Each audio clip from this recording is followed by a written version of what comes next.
नन्हा बीज यदि बोदे हम, वृक्ष बड़ा हो जाएगा। अच्छे सच्चे काम करे तो देश बड़ा हो जाएगा।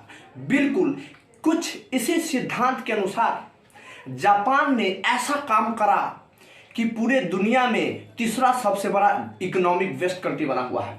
आखिर जापान पर 2 बार परमाणु बम गिराया गया, फिर भी वह आज इतने अच्छे टेक्नोलॉजी में आगे क्यों है, कैसे है ना। और साथ ही साथ 2 बार तो परमाणु बम गिराया गया। उसके साथ एक बार 2011 में भी उसका परमाणु दुर्घटना से एक और परमाणु बम फूट जाता है।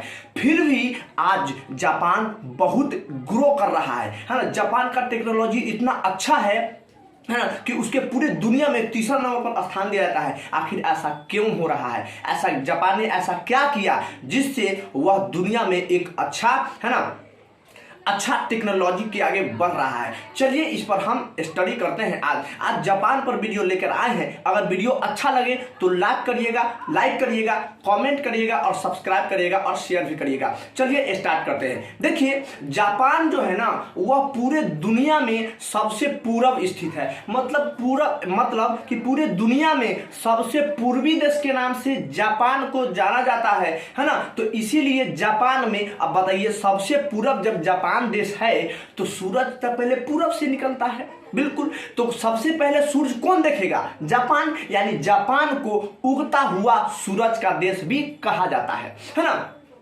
देखिए जापान को ग्रो करने का बहुत सारा रीजन है। जापान ने एजुकेशन सिस्टम पर ऐसा विचार किया, जापान ने एजुकेशन सिस्टम को इतना अच्छा करा ना जिससे वह आगे बढ़ रहा है। और साथ ही साथ वहाँ पॉलिटिकल मुद्दा ऐसा नहीं है कि जो भारत का जैसा पॉलिटिकल मुद्दा है, जाति के हिसाब से वोटिंग हो रहा है, धर्म के हिसाब से वोट हो रहा है। यहाँ का जो नेता है ना वो उसका कुछ दूसरे सिस्टम चल रहा है भारत में, है ना। वहाँ ऐसा कुछ व्यवस्था नहीं है। वहाँ जापानी लोग ने इतना स्वभाव, इतना विनम्र भाव है उनका, और साथ ही साथ उन्होंने देश को आगे ले जाने पर बहुत ज्यादा जोर दिया है ना। चलिए जापान पर हम स्टडी करते हैं। देखिए यह है जापान का स्ट्रक्चर, ठीक है। यह है जापान का मैप, है ना। तो ये जापान का जो मैप है ना, देखिए ये मैप है। तो जापान में ना लगभग 3900 से भी ज्यादा आइलैंड है, 3900 से भी ज्यादा द्वीप है ना। तो चलिए हम जापान को देखते हैं, है ना। ये जापान पर है ना, ये जापान का मैप है। तो जापान के सबसे ऊपरी भाग जो है ना, ठीक है, सबसे ऊपरी भाग उसको बोलते हैं हम लोग होकाइडो।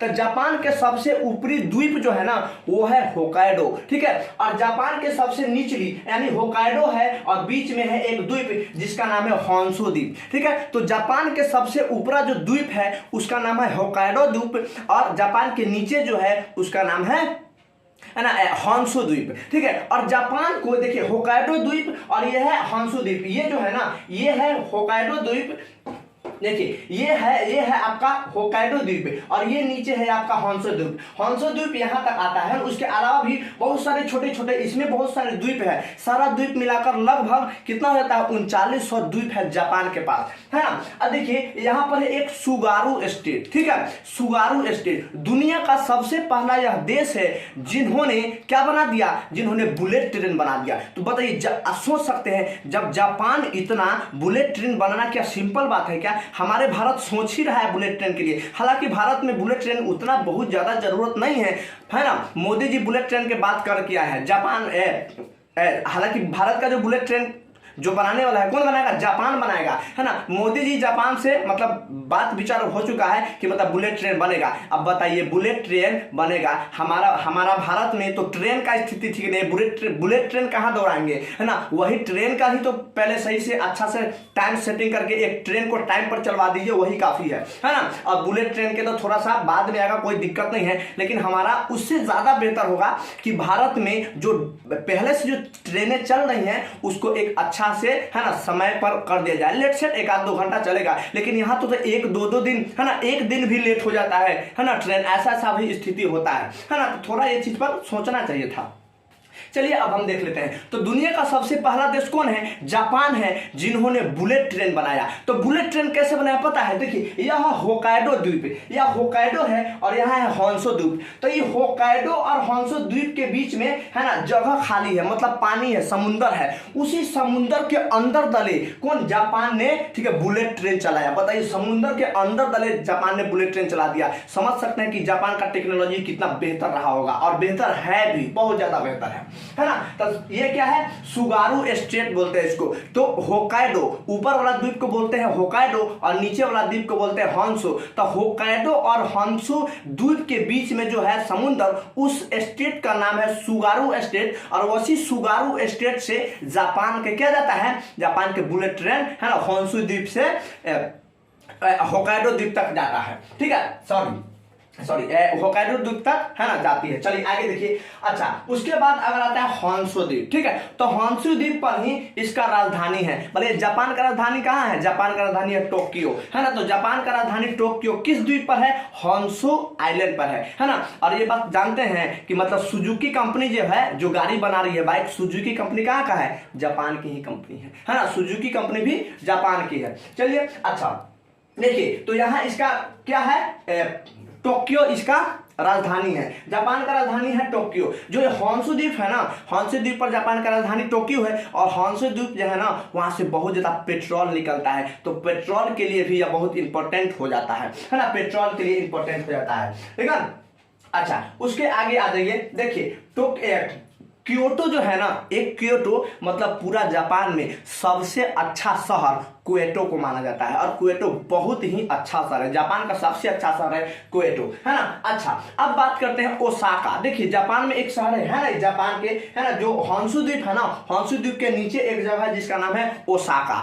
ओसाका क्या है? ओसाका को मैनचेस्टर बोला जाता है। मैनचेस्टर मतलब क्या होता है? मैनचेस्टर उसको बोला जाता है जहां पर बहुत ज्यादा कपड़ा का कंपनी हो, है ना, मतलब कपड़ा वहां बनता हो, है ना। बहुत ज्यादा जहां कपड़ा बनता है ना, उसी को हम लोग बोलते हैं मैनचेस्टर। हालांकि मैनचेस्टर नाम का लंदन में एक जगह है ना, लंदन में जगह ही है मैनचेस्टर। और पूरा दुनिया में सबसे ज्यादा कपड़ा बनाया जाता है, इसीलिए उसका नाम पड़ गया मैनचेस्टर। ठीक है, तो अगर बात करें जापान में भी एक क्या बनता है? कपड़ा बनता है बहुत ज्यादा। कहां पर? जापान में बनता है ओसाका में। तो जापान के ओसाका में बहुत ज्यादा कपड़ा बनता है, इसीलिए जापान का मैनचेस्टर ही कह दिया गया। किसको? ओसाका को। अच्छा, एक बात जानते हैं कि जापान पर दो बार परमाणु बम गिराया गया। किसने गिराया? अमेरिका ने गिराया। आखिर क्या वो रीजन था बम गिराने का? चलिए हम देखते हैं। देखिए यहाँ एक जगह है, ठीक है। देखिए यहाँ अगर नीचे आएंगे ना, तो नीचे आएंगे तो यहाँ एक जगह है हिरोशिमा, है ना। जो होन्शु द्वीप है ना, होन्शु द्वीप के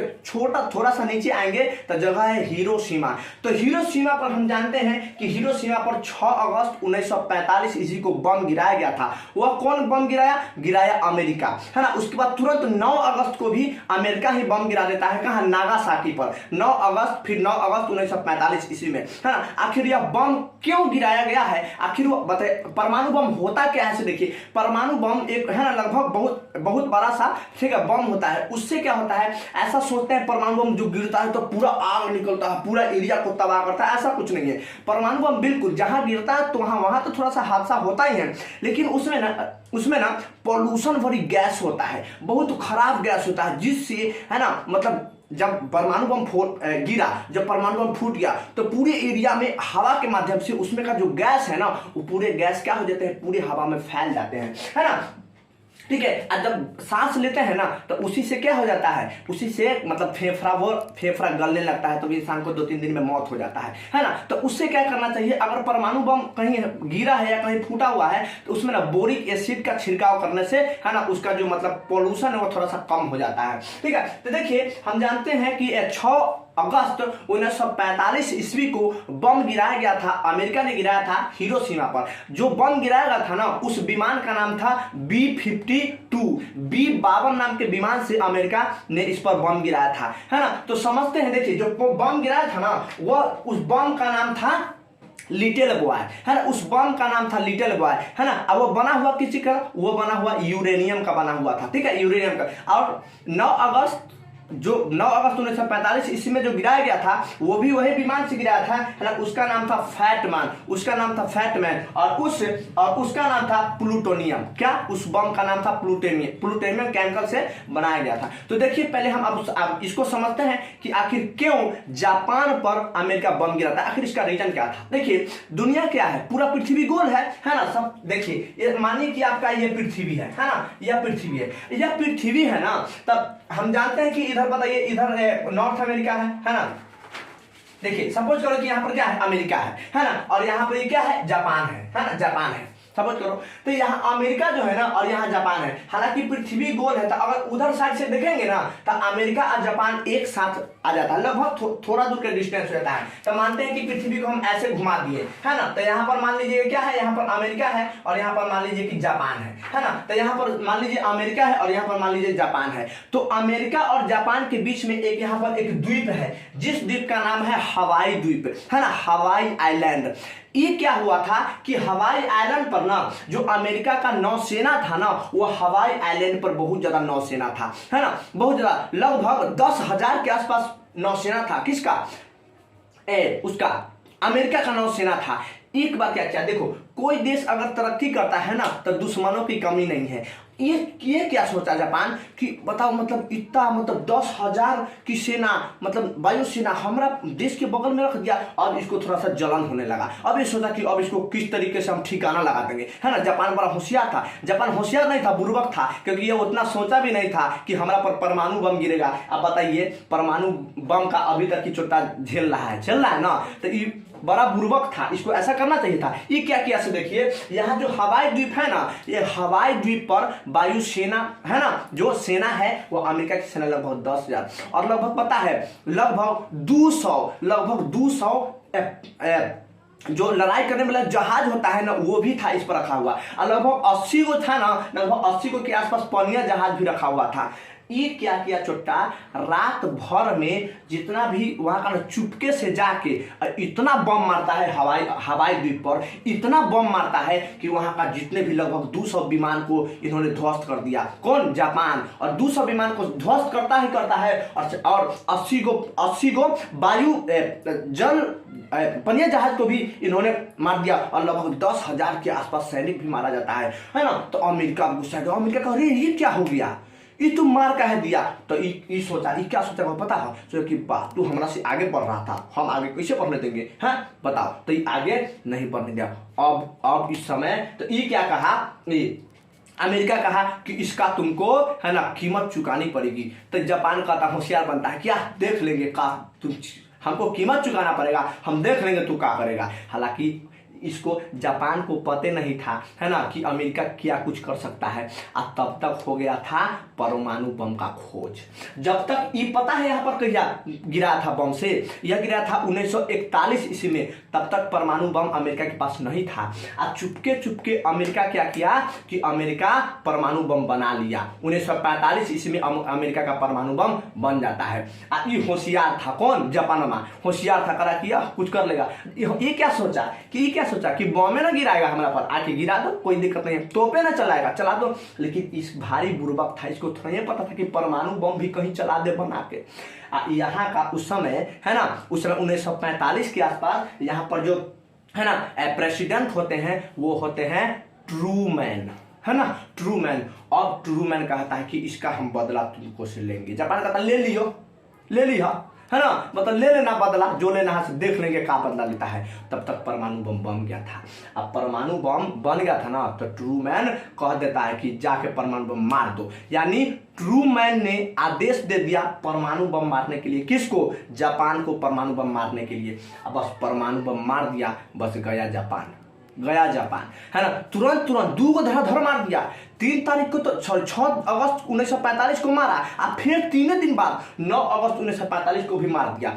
अब हो गया इसका मूड खराब। जापान करेगा, अरे तोरा की ये क्या होगा, ये परमाणु बम आया कहाँ से, है ना। तब जापान में टेन फिर खराब, बाप रे अब तो जुनून हो गया, है ना। तो अब कहा कि बड़ा हमको कर रहे थे, कीमत चुकाना पड़ेगा ना, क्योंकि, है ना। तो जापान में सिलेंडर कर गया कि अब हम हार मान गए, अब आप जैसे कहिए तैसे हम मान जाएंगे। तो जापान को क्या कहा कि अब तुम सैनिक रखना बंद करो, है ना। सैनिक अगर तुमको कोई आक्रमण करता है तो अमेरिका तुमको जिम्मेदारी लेगा, है ना। तो उसी बेर से जापान ने सैनिक भी रखना छोड़ दिया है। जापान सैनिक भी रखना छोड़ दिया है और इसका सैनिक का टेंडर किसके पास है? अमेरिका का पास है। बात समझ आएगा। इस तरीके से, है ना, जापान में पता है अगर पूरे दुनिया में अगर अमेरिका नहीं होता ना तो आज पूरे दुनिया में, पूरा देश में जापान का शासन होता और जापान के साथ साथ फ्रांस का शासन होता और हिटलर का जर्मनी का शासन होता आज, है ना। ये ब्रिटेन का शासन होता अगर अमेरिका उस समय परमाणु बम न मारकर इसको होशियारी नहीं सिखाता, है ना। आज पूरे दुनिया में इसी का होता। पता है ये छोटा इतनी को देश जापान, ये रसिया को हरा दिया था 1905 ईस्वी 6 ईस्वी में रसिया को हरा दिया था और रसिया के बगल में एक द्वीप है उसको छीन लिया था। ये बड़ा हरामी था, बहुत खतरनाक देश था, ये बहुत खतरनाक देश था, है ना। मतलब इतनी को देश, है ना, मतलब मानी कि टेम्पू होकर ट्रक के खींच लिया था। अगर इस पर परमाणु बम नहीं गिरता ना तो आज पूरा दुनिया में सबसे अव्वल होता ये और पूरा दुनिया पर इसका राज होता। समझ आया ना। देखिए, तो इस तरीके से उन्होंने नागासाकी पर और हिरोशिमा पर 2 बम जाके गिरा देता है, ठीक है। इस तरीके से हम देखें, है ना। चलिए, और बात है, लेकिन परमाणु बम गिरने के बाद भी 1911 में भी इसको किस्मतें खराब है। इसको 1911 में ऑटोमेटिक परमाणु बम गिर गया। हाँ, परमाणु बम, इसका परमाणु रिएक्टर फ्यूज हो जाता है, भ्रष्ट कर गया 2011 में, ऑटोमेटिक गया। क्रम 4 है गया। ये 2 बार तो अपने धोखा से 2 बार मार खाया है खुद जान के, अब 3रा बार अपने फोड़ लिया है ना। तो ये गया इसके चक्कर में, समझ आ गया। तो अब देखिए, है ना। तो अच्छा, लेकिन उन्होंने परमाणु बम के बाद भी बहुत सारी चीजों पर काम किया है जिससे आज देश बहुत ज्यादा डेवलप हो गया है ना। एजुकेशन सिस्टम पर बहुत ज्यादा इन्होंने काम किया है। पता है यहाँ पर एक लड़की 12th क्लास के लड़की थी जिन्होंने अकेले उस एरिया में एकमात्र ऐसी लड़की थी जो इंटर की पढ़ाई कर रही थी और वहां के जो सरकार है वहां पर सिर्फ एक लड़की के लिए ट्रेन चलाती थी, है। इतना एजुकेशन सिस्टम को वैल्यू दे रहा है अपना देश। चलो पढ़ लिया तो पढ़ लिया, नहीं तो अपना देश में सरकारी स्कूल का स्थिति है बदतर, बहुत खराब है सरकारी स्थिति। चलिए, कभी हम सरकारी स्कूल और सरकारी टीचर के बारे में हम आपको, है ना, वीडियो बनाकर आगे देंगे। अगर वीडियो अच्छा लगे तो लाइक करिए, कमेंट करिए, सब्सक्राइब करिए और शेयर जरूर करिएगा, ठीक है। मिलते हैं नेक्स्ट वीडियो में। Thank you.